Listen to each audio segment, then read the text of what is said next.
नमस्कार दोस्तों, स्वागत है आपका अपने न्यूज़ यूट्यूब चैनल पर। दोस्तों, जैसा कि आप सब जानते हैं, जंतर मंतर पर काफ़ी लंबे समय से पहलवानों के द्वारा धरना प्रदर्शन किया हुआ है और बृजभूषण सिंह पर आरोप लगाया जा रहा है कि यौन उत्पीड़न का। तो उसी पर सुप्रीम कोर्ट ने यौन उत्पीड़न की शिकायत पर WFI प्रमुख बृजभूषण के खिलाफ महिला पहलवानों की याचिका क्लोज की।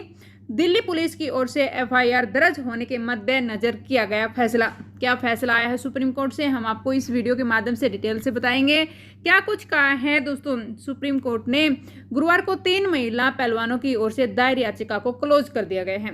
क्या कहा है शीर्षक, अदालत ने इस तथ्य पर ध्यान दिया कि दिल्ली पुलिस ने भारतीय कुश्ती महासंघ के अध्यक्ष बृजभूषण सिंह शरण के खिलाफ प्राथमिक दर्ज की गई है, उसके बाद उसे याचिका को क्लोज करना उचित समझा।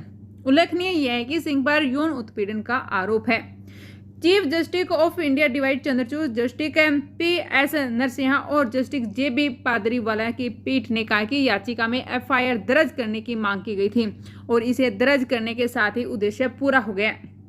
साथ ही साथ दोस्तों, पीठ ने याचिकाकर्ताओं को न्यायिक मजिस्ट्रेट से संपर्क करने या किसी भी अन्य शिकायत के मामले में दिल्ली हाई कोर्ट के समक्ष धारा 482 CRPC के तहत उपाय जो करने की स्वतंत्रता दी है।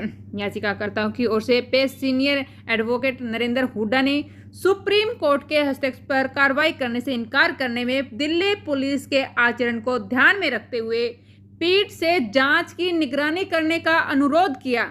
हालांकि दोस्तों, पीठ ने इस याचिका को खारिज कर दिया गया और कहा कि इसमें याचिकाकर्ता को अन्य उपायों को लागू करने की स्वतंत्रता दी है।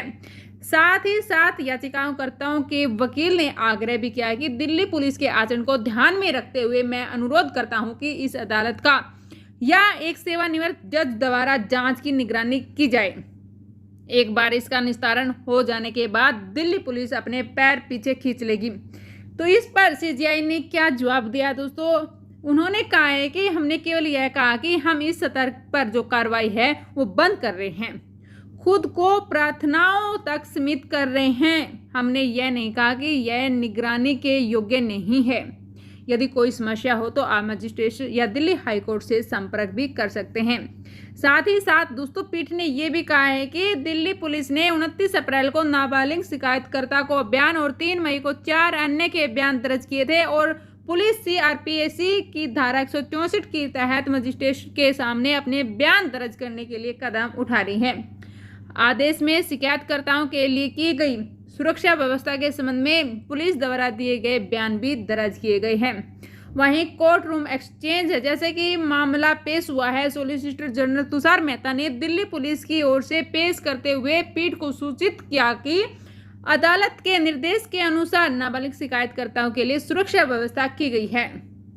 6 अन्य व्यवसाय शिकायतकर्ताओं के संबंध में दिल्ली पुलिस ने जो आंकलन के बाद निष्कर्ष निकाला कि कोई खतरा नहीं है, हालांकि सुरक्षा प्रदान करना उचित समझा गया और उसे प्रदान किया गया। ASG ने यह भी कहा है दोस्तों कि जो शिकायतकर्ताओं में से 3 जंतर मंतर पर बृजभूषण के खिलाफ विरोध प्रदर्शन कर रहे थे और वहां 3 सशस्त्र पुलिस कर्मियों को तैनात किया गया है। SG ने आगे जो मामले की जांच प्रगति पर है ये कहा और सीनियर एडवोकेट हरीश साल्वे ने बृजभूषण की ओर से हस्तक्षेप करने की मांग करते हुए कहा कि मामले में उन्हें पक्षकार बनाए बिना उन पर व्यक्तिगत आरोप लगाए। बेंच ने दोस्तों ये भी कहा है कि जो बेंच ने SG के बयान दर्ज करने के संबंध में पूछा, जिस पर उन्होंने कहा कि किसके बयान दर्ज किए हैं आदि आप जांच एजेंसी पर छोड़ सकते हैं। हम अपनी पूरी कोशिश कर सकते हैं, तटस्थ रूप में हम निष्पक्ष हैं। SG ने कहा कि शिकायतकर्ताओं का बयान दर्ज किया गया है और दूसरों की रिकॉर्डिंग की जा रही है, आने वाले दिनों में बयान होंगे। SG ने जांच की मांग की और याचिकाओं को सीधे सुप्रीम कोर्ट में दायर करने की आपत्ति भी जताई है। उन्होंने कहा है दोस्तों, यह अच्छी तरह से किया जा रहा है, यह एक बहुत ही वरिष्ठ महिला अधिकारी और उनकी टीम द्वारा किया जा रहा है। हर बार एक जो इस अदालत में याचिकाओं के साथ आने की पहले यह करो और फिर यह सही नहीं हो सकता। SG ने कहा है कि डिवाइड चंद्रचूड़ ने कहा और हम केवल जांच को ठीक से होने को लेकर चिंतित हैं। वहीं याचिकाकर्ताओं की ओर से पेश सीनियर एडवोकेट नरेंद्र हुड्डा ने पीठ में बताया कि 7 शिकायतकर्ताओं ने 21 अप्रैल को शिकायत लेकर दिल्ली पुलिस से संपर्क किया, लेकिन FIR दर्ज तुरंत दर्ज नहीं की गई। उन्हें सुप्रीम कोर्ट का दरवाजा खटखटाना पड़ा और आखिरकार 28 अप्रैल को एफआईआर दर्ज की गई थी। सीनियर एडवोकेट ने कहा कि नाबालिग शिकायतकर्ताओं से पुलिस ने 29 अप्रैल को टेलीफोन से संपर्क किया था और सीआरपीसी की धारा 161 के तहत कोई औपचारिक नोटिस नहीं दिया गया। साथ ही साथ दोस्तों हुड्डा ने यह भी कहा कि आने वाले 3 दिनों में पुलिस की ओर से चुप्पी थी।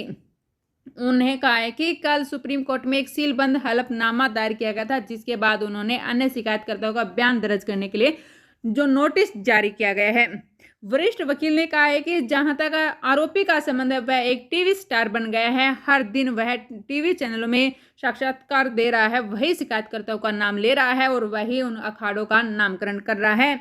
आरोपी ने कहा है कि उनमें अब तक जो पुलिस से संपर्क नहीं किया गया है। इस अदालत ने पिछली बार कहा है कि शिकायतकर्ताओं की पहचान का खुलासा नहीं किया जाना चाहिए, लेकिन वह आरोपी का नाम ले रहा है।